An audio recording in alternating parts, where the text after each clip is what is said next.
last guest, and I actually forgot to put Jimmy on the graphic because I'm a terrible friend. But we're gonna get my boy Jimmy in here. Save the best for last. Jimmy is a multi-platinum rapper, recording artist, and yeah, he's friends with Lecrae. What's up, dude? It's Lecrae, not for real. What's up, dude? This video is sponsored by Adidas. Yeah, it is. It is. Hey, I've got on Adidas. This is gonna be weird, but I've got on Adidas pants, and I also have on. If it's too much, y'all tell me in the chat. I also have on Adidas shoes. So I don't know. Wow. I don't know when the check's coming in, but I've kind of been hoping that they would just send me money for wearing their stuff. Bro, I've been trying to get sponsorship from them for like ever. I have like 4 pairs of Adidas. I mean, come on, it's like it's time. 4 pairs. I mean, yeah. I mean, come on. What do you got to do to get a sponsorship? Hey, dude, yeah. I've known Jimmy. I actually said earlier that I've known Ryan the longest, but I've known you the second longest, I think, after Ryan. Yeah. Bro, it's been a minute. Yeah. We've been friends for a long time. A long time? And I want to throw this in here, too.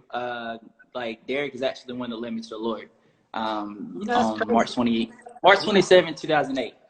I'll never forget that day, man. 2008.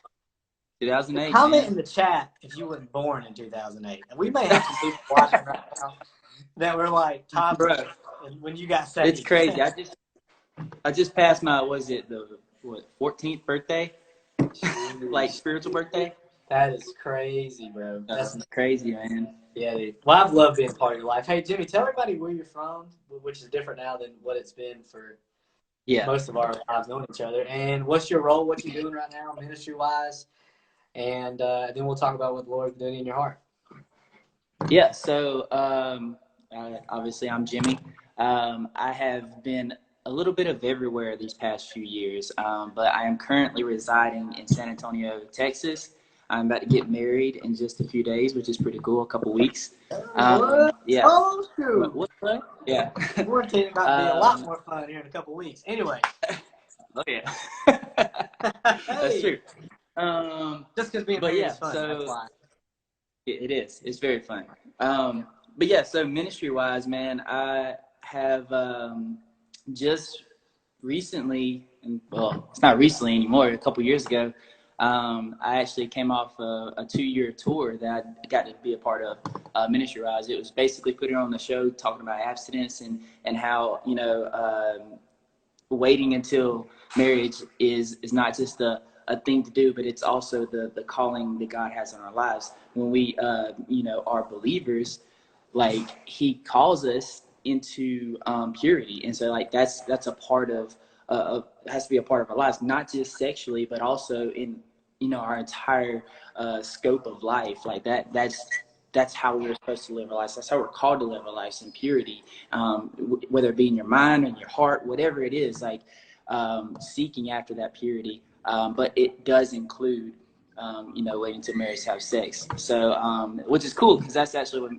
a big thing with me and my fiance. Like that's what we're doing. We're waiting until marriage. So it's gonna be a really special moment, April 25th. So, but anyway, no, it's cool. I did that for like 2 years. And it was a really beautiful opportunity for me because I got to actually preach the gospel. I was able to finish up every single show with the gospel, and we did, I think, 72 shows across the nation my first year.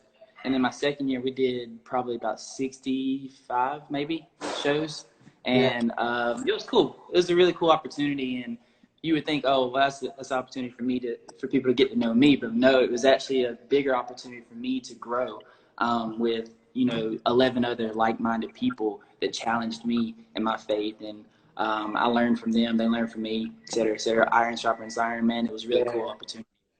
So that's like my active ministry that I was a part of these past few years. But what I'm doing currently is mainly just music ministry. Like I'm really sitting back and kind of taking in what God's telling me, because each album I put out is intentional. Like I don't want to just put out an album for you to listen to. Like I want to teach something. I want to challenge somebody. I want to relate to people with my music. So that's kind of where I'm really putting a lot of my creativity and time, and especially during this time, I have a lot of time to kind of really do that. But ultimately, God's really been challenging me lately with just, kind of seeking Him.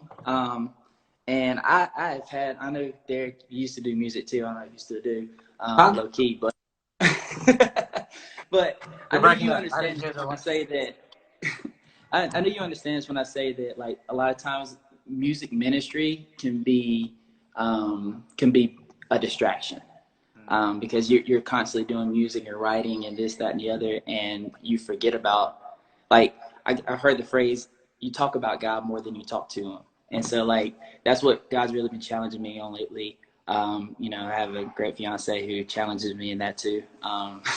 Really kind of pushing me and pushing me more towards the Word, and really trying to spend more time with Him here lately. So yeah, sorry, that was a long intro, but yeah, that's it. No, that's a great word, man, that God, we need to talk to God more than we talk about God. And I think all of us, and especially for those of us in ministry, can fall victim to that. Is there anything personally, man, just in your quiet time that you have, spent with God that He's been during these last month, or I guess it's been about a month and a half now that the world's been shut down? That God's spoken to you, do you think that would encourage everybody watching today? Yeah, I actually want to read the scripture first, and then kind of tell you what kind of God's been really revealing to me lately. First off, this is a lot of crap, the plague, and it's like a plague of the Bible. Got locust stuff that's happening in another country. It's crazy. But one thing that God's really been speaking to me lately, especially when me and my fiance kind of watch videos, prophetic words and stuff like that. One of the things that has been revealed to me, man, is like a lot of this is happening and it's scary. Like, a lot of people want to run away from the word tribulation. They want to run away from the word rapture because it's scary. But it's, as believers, which I'm, like Clay said earlier, assuming that most everybody who's watching this are believers, this should be an exciting time for us, because we're seeing, like, the coming of Christ unravel before us. Like, a lot of these things have to happen for Christ to return. Like, this is prophetically, it has to happen. Like, and a lot of the stuff has already happened and is happening. But it shouldn't be a time that we should worry. Like Ryan was talking about, like, fear. Fear is a liar. It is. That's Satan's tool to distract us from our relationship with God. He's like, I can instill fear in this person, so that distracts them from pursuing God any further, because they're like, oh no, what if God is God? Why is He letting this happen? Well, prophetically speaking, it has to happen in order for Christ to return. And that's the beautiful part of it, whether it's pre-trib, post-trib, during trib, whatever it is, Christ is coming back, and that's exciting for us. And we should lean on the fact and bet on the fact that Christ is coming back, and we should let that be our excitement. So I said all that to preface what I'm about to read, but it's in 1 Peter 3:7, 7 through 8. And it says, the end of all things is at hand, which is what I was talking about. The end of all things is at hand. Therefore, be self-controlled and sober-minded for the sake of your prayers. Above all, and I underlined that 3 times, above all, keep loving one another earnestly, since love covers a multitude of sins. Yeah. And so, it kind of even goes hand in hand with what the scripture Ryan shared too. I think it's beautiful to read that, because especially the verse 8 where it says, above all, keep loving one another earnestly, since love covers a multitude of sins. One thing that God has showed me, like, for instance, I'll show you. So I have this big, huge window. Is that where the dog pooped that you put up on your story earlier? That is where the dog pooped. It's actually, I think, right in, I don't know, somewhere right in there. If you follow G on Instagram, he put that on his story today. It's just, anyway, sorry. Anyway, so I get to people watch a lot from this area. It's a really cool view of everything. But one thing, being in quarantine here in this house, and just for context, I've been laid off at my job, which I was just at a warehouse. But it's cool because God's got me and stuff, and he's been awesome. But anyway, so I've had a lot of time to kind of just look around and see other people in my neighborhood, and I know that people being laid off is a common thing, unfortunately, right now. So there's a lot more people at home. One thing going along with the scripture is loving one another earnestly. Like, I've seen that come into action since all this has happened. I've seen posts about people saying, hey, if you have an elderly friend or family member that needs groceries, let me know. I'll go buy them and take them to them. Like, that's the love of Christ. That's serving one another and loving one another earnestly. I've had, actually just yesterday, somebody just ran, I'm not going to say who, but like somebody randomly sent me like some money, like on Cash App.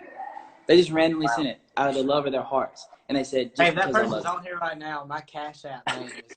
I'm just like, I'm just joking. No, it's cool awesome. Because like, yeah, it's cool because I've seen families walking with each other. When I first moved into this house, you barely saw anybody outside.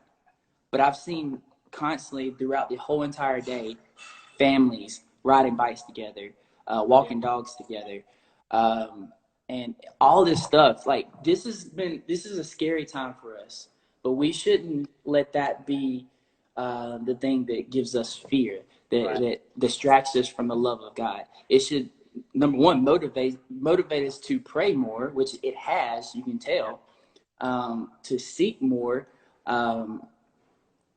study the word more, and be with our families and fellowship more. Like, that should be the ultimate thing. And I've seen that happen, which is cool to see, So silver lining of all the quarantine, the COVID-19, all that stuff, with all that going down, yes, like I agree 100% with what Clay said earlier about like respecting the law, like doing what you need to do. You said it earlier, like be prayerful, but also be careful. Like yeah, that's just kind of where I've been at lately. And what the Lord's been speaking to me is like, yeah, this is a crazy time that we're in, but there is a silver lining in it, that God is still God, regardless of what's going on outside. And so that's kind of where I've been at. But yeah, sorry that took me long. No, that was great. That was awesome. I think, finding ways. We've had people talk about prayer. We've had people talk about the importance of staying connected. And what you just kind of shine light on is finding ways to still serve, And you had somebody like send you money on a Cash App. Now, like, not everybody obviously can do that, but finding ways to, like, one of the things I want to do, I haven't did this yet, but I've been thinking about doing it, is that's worth anything, is like sending letters. Like, I love getting stuff in the mail, and I just feel like that would be super awesome to like send people actual letters of just, hey, I miss you, thinking about you. Because that actually takes time to do, but just finding ways to serve, dude, and getting creative and not being selfish. I'll tell you the other big thing that you hit on that nobody else has mentioned was spending time with your family. And we didn't know, like, not everybody has a home where that's, healthy. That's something they want to do. But for those of us that have families that are great, we should spend time with each other. This is an opportunity. You know what I did yesterday, dude? Me, Amanda, Owen, Brandon, Brooke, Corbin, their little boy, Luke, Chandler, Aniston. I may be forgetting somebody. Literally all of my that's family. More than 10 people. That's not allowed. I know, but dude, in my house, like in Rita Brown's house, there's always more than 10 people. Y'all got an army. It's okay. Right. Our family's like 15 people in one house. So, but so like just our family who live right there next to each other. We have been hanging out every day, and we went to this sounds like the most redneck thing ever, but we literally got on a bunch of four-wheelers and a bunch of like we had my papa's Gator. What? We had a bicycle or two. We had a dirt bike. It was literally 2 four-wheelers, a Gator, a dirt bike, and 2 bicycles. And we just rode trails behind my house. Yeah. And I was telling Brooke, because I was riding with her on the Gator, I was telling her, I was like, we would never have done this if we went on quarantine right now. You know what I'm saying? But like, we're going to always remember that day that, we all got together and rode four-wheelers for 2 hours. Like, that just doesn't happen normally. And the only reason I bring that up is because I think you're right. I think it's important. We can't change the situation. A lot of times we can't, especially this one. We don't have control over it, so we shouldn't fear it. And like we should ignore it. We do got to be careful, but there's silver lining. There's opportunities even in the valleys, right, of our lives, even in the pandemic. There's opportunities that we wouldn't have otherwise. And so I know everybody can't go ride four-wheelers for 2 hours right now, but for a lot of us, we do have extra time to spend with our families. And like you said, I think the important thing for Christians is to find that silver lining, find what is the thing that people can, what can we learn from right now? You know, like Keith said, this is unique. Nobody's ever in history of our country, of the world really, have been through what we're going through right now. So how are we gonna take advantage of that opportunity? So I appreciate it, dude. I think that's a really timely word. And I think that's something that we can definitely learn from.